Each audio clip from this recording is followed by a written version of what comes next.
Mes salutations fraternelles en Jésus. Méditation du 29 août. Maranatha d'Ellen G. White. L'instruction venant du sanctuaire céleste.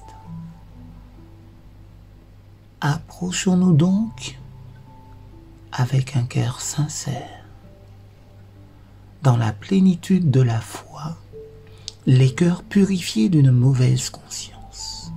Hébreux chapitre 10, verset 22. Je regardais pendant mes visions nocturnes, et voici, sur les nuées des cieux arriva quelqu'un de semblable à un fils de l'homme. Il s'avança vers l'ancien des jours, et on le fit approcher de lui. Daniel chapitre 7, verset 13. Cette arrivée du Seigneur n'est pas sa seconde venue sur la terre. Il s'approche de l'ancien des jours pour recevoir de lui la domination, la gloire et la royauté dont il sera investi à la fin de son œuvre de médiateur. Œuvre qui devait commencer en 1844, à la fin des 2300 soirs et matins.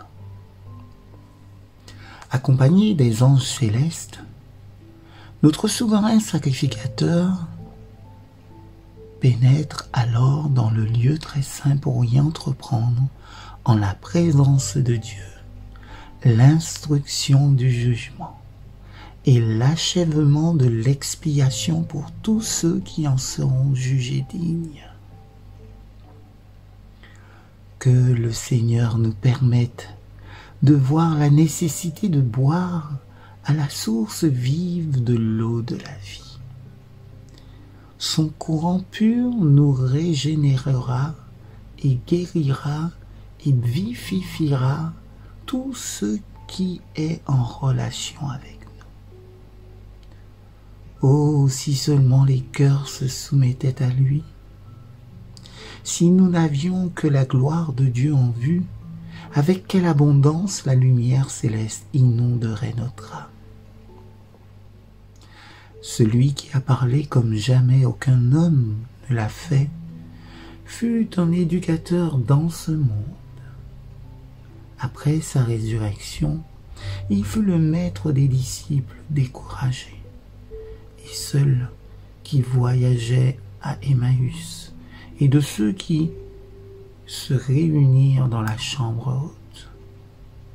Il leur révéla ce que les Écritures disaient de lui, et fit que leur cœur se remplisse d'une espérance et d'une joie sainte, nouvelle et sacrée.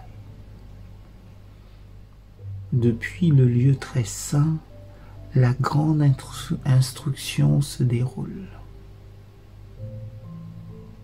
Christ officie dans le sanctuaire.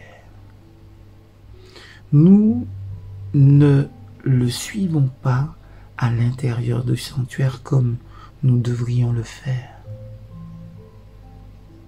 Christ et les anges agissent dans le cœur des enfants des hommes. L'Église du ciel, unie à l'Église de la terre, mène la bonne bataille de la foi dans ce monde. Il doit y avoir une purification de l'âme ici sur la terre, en harmonie avec la purification effectuée par Christ dans le sanctuaire céleste.